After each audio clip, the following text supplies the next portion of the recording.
Quanto mais sociável você é, mais você se adapta ao padrão da maioria. Mas já parou para pensar no que isso significa quando a maioria é ignorante? A busca por aceitação social não forma pessoas inteligentes, mas repetidores de ideias rasas.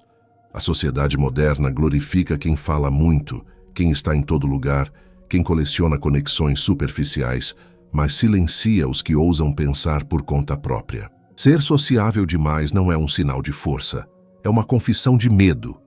Medo da rejeição, medo da solidão, medo de ser diferente.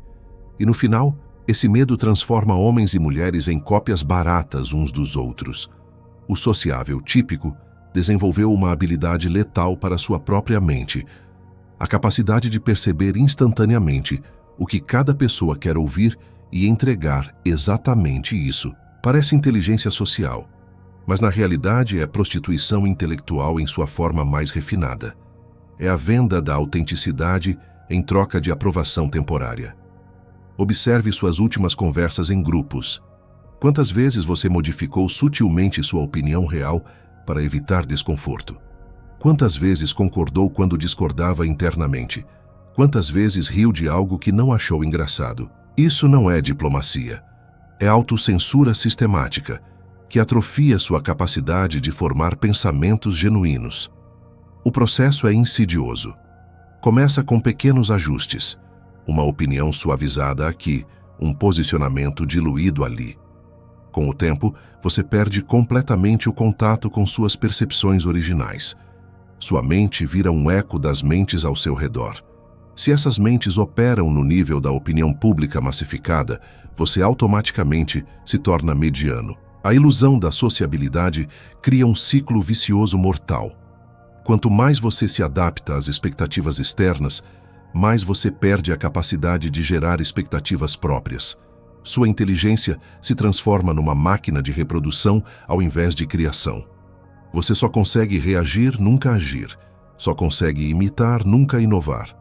Aqui está o aspecto mais perverso. O sociável genuinamente acredita que está sendo inteligente. Ele confunde adaptação com sabedoria, flexibilidade com profundidade. Não consegue perceber que sua mente virou uma ferramenta de validação externa ao invés de um instrumento de descoberta pessoal. O resultado final é uma inteligência completamente domesticada, como um animal selvagem que foi treinado para fazer truques em troca de petiscos. A mente original, curiosa e questionadora, foi substituída por um algoritmo social. Detecta expectativa, processa informação, entrega resultado esperado. Mas por que isso acontece de forma tão sistemática? Por que pessoas aparentemente inteligentes escolhem conscientemente essa diminuição intelectual? A resposta está no próximo nível desta análise, onde descobriremos como a opinião pública opera como uma ditadura invisível. A opinião pública não é uma força abstrata flutuando no éter. Ela é um mecanismo concreto de controle mental que opera através de aprovação e rejeição social. Para o sociável, essa força se transforma numa ditadura da qual ele sequer percebe ser prisioneiro. O mecanismo funciona assim. Todo grupo social desenvolve um consenso tácito sobre o que é aceitável pensar, falar e sentir. Esse consenso não precisa ser verbalizado. Ele existe através de sinais sociais sutis, mas poderosos. Uma expressão de desaprovação aqui, um silêncio constrangedor ali, um desvio de olhar acolá. O sociável se especializa em detectar esses sinais e calibrar seu comportamento. O problema devastador é que essa calibração constante destrói completamente a capacidade de pensamento independente. Quando você passa anos moldando suas ideias para se encaixar no consenso grupal, você literalmente perde a habilidade de formar ideias próprias. Sua mente vira um processador automático, entrada de dados do grupo, processamento conforme expectativas, saída padronizada. A estupidez é mais perigosa que a maldade, porque contra ela somos indefesos. Essa observação captura perfeitamente o que acontece aqui. A estupidez coletiva não é apenas ignorância. É um sistema de pensamento que se recusa categoricamente a questionar seus próprios pressupostos. E o sociável se torna um defensor fanático desse sistema. A ditadura da opinião pública opera através de um esquema sofisticado de recompensas e punições psicológicas.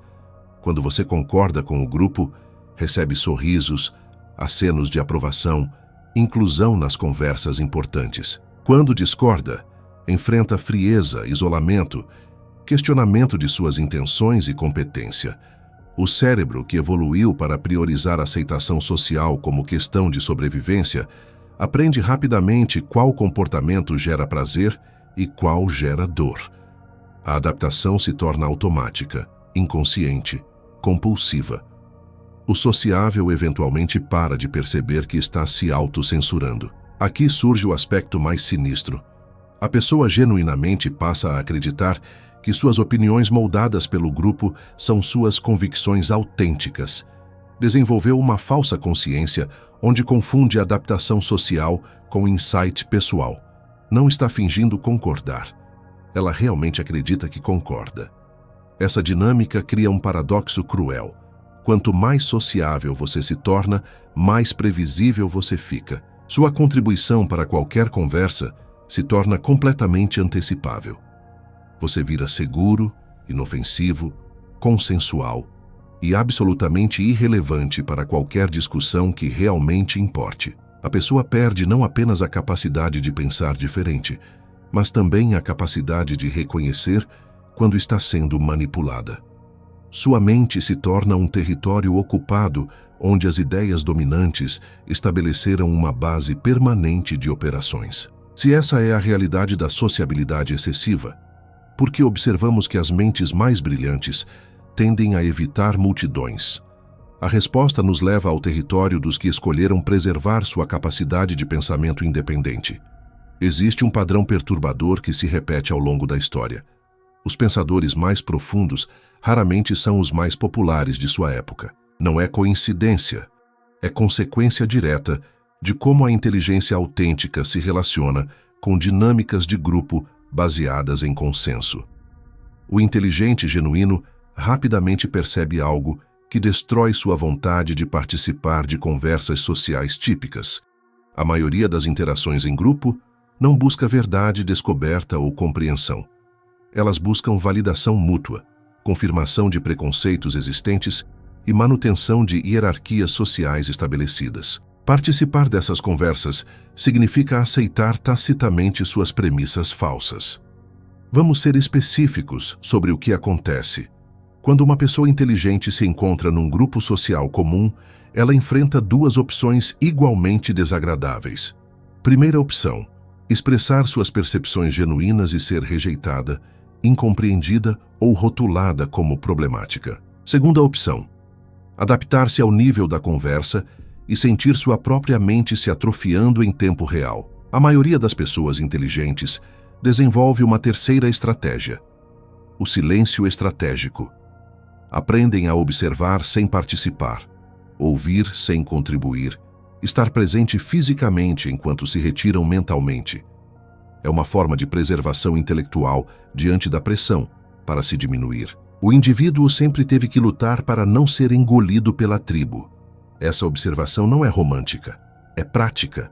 A inteligência genuína precisa de espaço para se desenvolver, e esse espaço é impossível de encontrar em ambientes que priorizam harmonia sobre verdade. O silêncio dos inteligentes tem uma razão estratégica bem definida. Eles descobriram que tentar elevar o nível de conversas em grupos orientados pela sociabilidade é um esforço completamente fútil. É como tentar ensinar física quântica para quem se recusa a aprender matemática básica.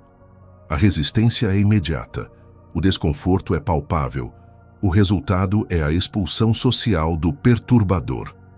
Mas esse silêncio cobra um preço psicológico brutal. A pessoa inteligente frequentemente se sente isolada, não por escolha, mas por necessidade de sobrevivência intelectual.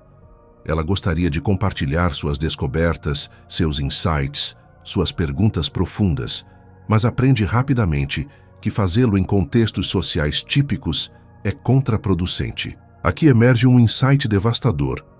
A sociabilidade excessiva não apenas pune a inteligência individual, Ela impede a formação de conexões genuínas entre pessoas inteligentes, quando todos estão fingindo ser menos inteligentes do que realmente são para se encaixar socialmente, como podem se reconhecer mutuamente. O resultado é uma situação kafkiana, onde as pessoas mais capazes de contribuir para conversas significativas são exatamente aquelas que são empurradas para fora dos espaços sociais, enquanto aquelas que não têm nada substancial a oferecer são elevadas como exemplos de sucesso social. Essa dinâmica cria uma inversão completa de valores, onde profundidade é vista como antissocial, autenticidade como constrangimento, inteligência como arrogância. O silêncio se torna a única forma de preservar a sanidade mental em um mundo que recompensa mediocridade e pune excelência intelectual. Isso nos leva a uma questão ainda mais perturbadora.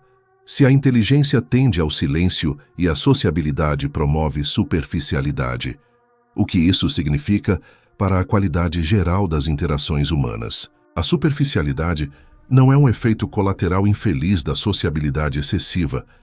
Ela é uma característica essencial, um requisito operacional. Grupos sociais baseados em aprovação mútua precisam manter conversas em níveis que não ameacem ninguém, não desafiem ninguém, não forcem ninguém a confrontar suas suposições fundamentais. Vamos dissecar anatomicamente uma interação social típica, orientada pela sociabilidade. As pessoas chegam com uma agenda implícita de serem aceitas e validadas. Cada frase, cada reação, cada gesto é cuidadosamente calibrado para maximizar aprovação e minimizar conflito. O resultado é uma performance coletiva, onde todos estão atuando, mas ninguém está sendo autêntico. A tirania da superficialidade opera através de regras não escritas, mas rigidamente aplicadas. Regra número 1. Não aprofunde demais em nenhum tópico, porque profundidade gera desconforto. Regra número 2. Não questione crenças fundamentais do grupo, porque isso ameaça a harmonia artificial. Regra número 3. Mantenha tudo leve, positivo e inofensivo, porque seriedade é considerada antissocial. O resultado dessa dinâmica são conversas nutricionalmente vazias, como fast food para a mente, satisfatórias no momento, mas que não nutrem nada fundamental. Você pode passar horas em interações sociais e sair exatamente como entrou, sem ter aprendido nada novo, sem ter sido desafiado a crescer, sem ter estabelecido conexões genuínas com outros seres humanos. A superficialidade se torna tirânica porque pune violentamente qualquer tentativa de transcendê-la. Se alguém tenta introduzir profundidade numa conversa superficial, o grupo desenvolve anticorpos imediatamente, mudança abrupta de assunto, piadas para dissipar a tensão, ou simplesmente exclusão da pessoa séria demais. A cortesia é para a natureza humana o que o calor é para a cera. Esta observação captura perfeitamente como a sociabilidade excessiva não é cortesia genuína, mas um sistema de engano mútuo onde todos concordam em não enxergar a realidade com muita clareza, para não perturbar a ignorância confortável coletiva. Mas há algo ainda mais insidioso.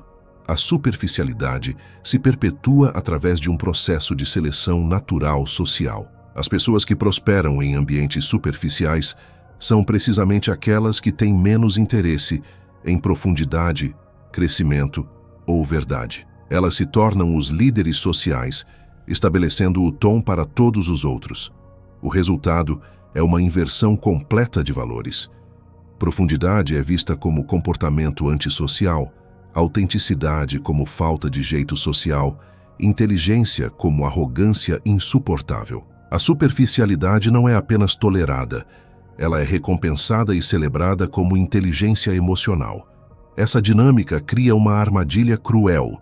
As pessoas mais capazes de contribuir com conversas significativas são exatamente aquelas que são excluídas dos espaços sociais, enquanto aquelas que não contribuem com nada substantivo são elevadas como exemplos de sucesso interpessoal. A superficialidade forçada também destrói a capacidade de intimidade genuína.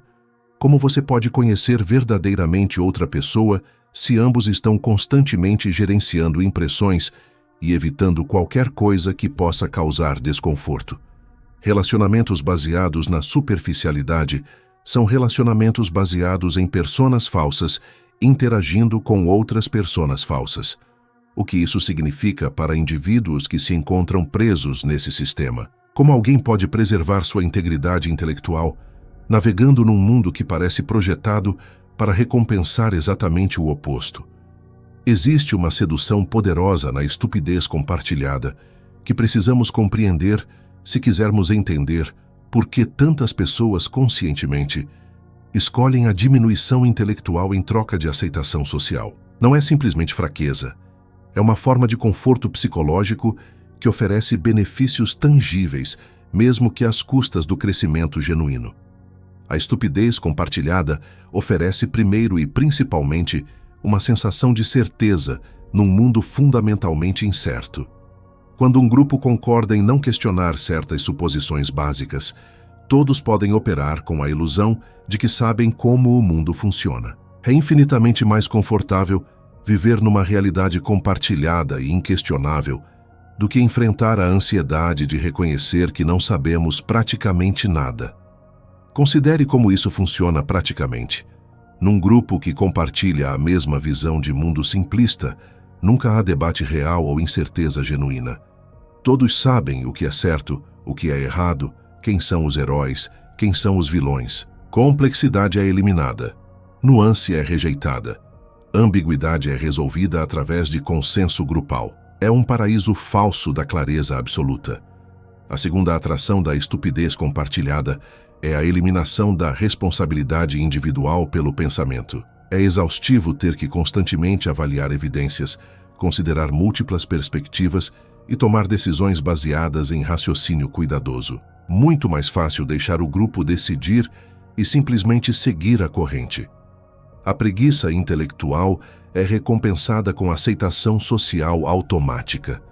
O indivíduo sempre teve que lutar para não ser absorvido pela tribo. Se você não lutar por isso, você será absorvido. A absorção não acontece pela força, acontece pela sedução. O grupo oferece pertencimento, identidade, certeza e validação em troca da autonomia intelectual. Mas há um aspecto ainda mais sinistro. A estupidez compartilhada cria uma falsa sensação de superioridade. O grupo desenvolve um conjunto de crenças que os fazem se sentir iluminados comparados com outros grupos. Eles não são estúpidos, todos os outros é que são estúpidos. Essa inversão psicológica permite que as pessoas se sintam bem com sua própria diminuição intelectual. A zona de conforto da estupidez compartilhada também oferece proteção contra verdades dolorosas. A realidade frequentemente contradiz nossas narrativas preferidas, desafia nossa autoimagem, nos força a confrontar fatos desconfortáveis sobre nós mesmos e o mundo. A estupidez grupal funciona como um mecanismo coletivo de defesa contra esse desconforto. O grupo desenvolve um sistema imunológico sofisticado contra ideias que possam perturbar sua harmonia intelectual. Qualquer informação que contradiga o consenso é automaticamente rejeitada como propaganda, fake news ou produto de má intenção. A mente coletiva se torna impermeável a dados que possam forçar uma reavaliação de posições estabelecidas. O resultado é uma comunidade onde todos se sentem seguros, validados e certos, mas ninguém cresce, aprende ou contribui com algo genuinamente valioso para o entendimento humano. É uma forma de diabetes intelectual, satisfatória no curto prazo, devastadora no longo prazo. Aqui está onde fica verdadeiramente trágico. Pessoas nesse estado genuinamente acreditam que estão prosperando. Apontam para seu sucesso social, sua sensação de pertencimento, sua liberdade de dúvidas como evidência de que encontraram uma forma superior de viver. Não conseguem ver que trocaram seu direito de nascença, sua capacidade de pensamento independente, por um prato de lentilhas social. A pergunta que emerge é profunda. Se a estupidez compartilhada oferece tantos benefícios psicológicos, o que motivaria alguém a escolher o caminho aparentemente ingrato da autenticidade intelectual? A escolha entre autenticidade intelectual e conformidade social não é simplesmente uma escolha entre bem e mal. É uma escolha entre duas formas diferentes de sofrimento, cada uma com seus próprios custos e recompensas. Compreender essa troca é essencial para qualquer pessoa que queira fazer essa escolha conscientemente, ao invés de por omissão. O preço da autenticidade é imediato e tangível.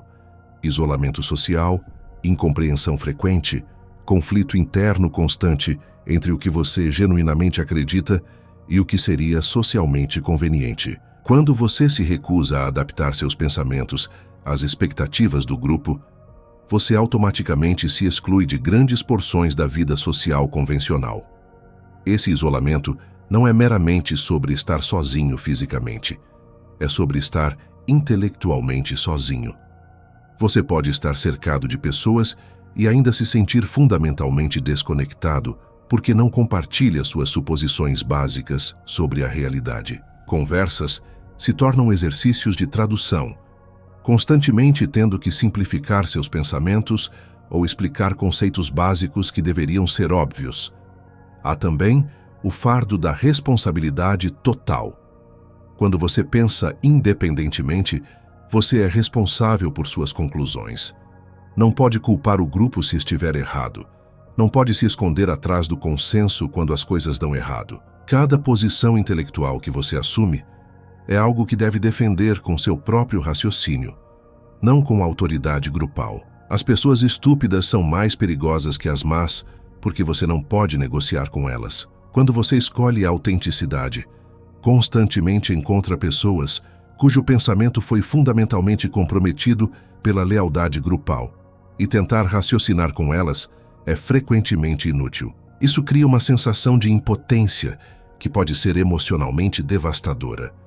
A solidão intelectual também significa que você precisa ser seu próprio sistema de validação. Não há grupo aplaudindo suas insights, confirmando sua sabedoria, reassegurando você quando tem dúvidas. Você deve desenvolver confiança interna suficiente para sustentar posições impopulares, mesmo quando enfrenta pressão social massiva para desistir. Mas há uma compensação que apenas aqueles que pagam esse preço completamente compreendem: a experiência de genuinamente pensar por si mesmo. Quando sua mente está livre das limitações da aprovação grupal, você descobre capacidades de insight, criatividade e compreensão que nunca soube que possuía. Pensamentos originais emergem, conexões inéditas se formam, descoberta real se torna possível. A autenticidade intelectual também permite relacionamentos genuínos com outras pessoas autênticas. Quando você para de performar para grupos, finalmente pode se conectar com indivíduos que compartilham seu compromisso com a verdade ao invés do conforto. Esses relacionamentos, embora raros, têm uma profundidade e satisfação que relacionamentos sociais baseados em engano mútuo simplesmente não conseguem oferecer. Talvez mais importante, escolher autenticidade significa preservar sua dignidade humana essencial. Você permanece íntegro consigo mesmo, capaz de se olhar no espelho e reconhecer a pessoa olhando de volta. Não acorda sentindo que traiu algo fundamental sobre quem você é. A pessoa autêntica também contribui para algo maior que si mesma. Num mundo cada vez mais dominado por conformidade massiva e câmaras de eco digitais, a autenticidade intelectual se torna não apenas uma escolha pessoal, mas uma contribuição para a civilização humana. Cada pessoa que se recusa a ser absorvida pela estupidez coletiva ajuda a preservar a possibilidade de que o pensamento independente sobreviva. O preço da autenticidade é alto, mas a alternativa, morte espiritual e intelectual enquanto socialmente vivo, é ultimamente muito maior. A escolha, quando claramente compreendida, se torna óbvia para qualquer pessoa que valoriza sua humanidade acima de sua popularidade. A ironia final é que, ao rejeitar a sociabilidade superficial, você não se torna antissocial, você se torna genuinamente social. Relacionamentos baseados em verdade mútua, ao invés de validação mútua. Conversas que nutrem ao invés de apenas entreter. Conexões que transformam ao invés de apenas confirmar. Isso é o que a sociabilidade deveria ser. mas raramente é. Antes de nos despedirmos, você tem coragem de contar quantas vezes hoje moldou sua opinião para não incomodar alguém? Se esta mensagem tocou seu coração, digite nos comentários: prefiro a verdade solitária. Não esqueça de compartilhar este conteúdo com quem precisa questionar suas máscaras sociais. Ative o sininho e se inscreva para mais reflexões que cortam na carne. Até o próximo vídeo.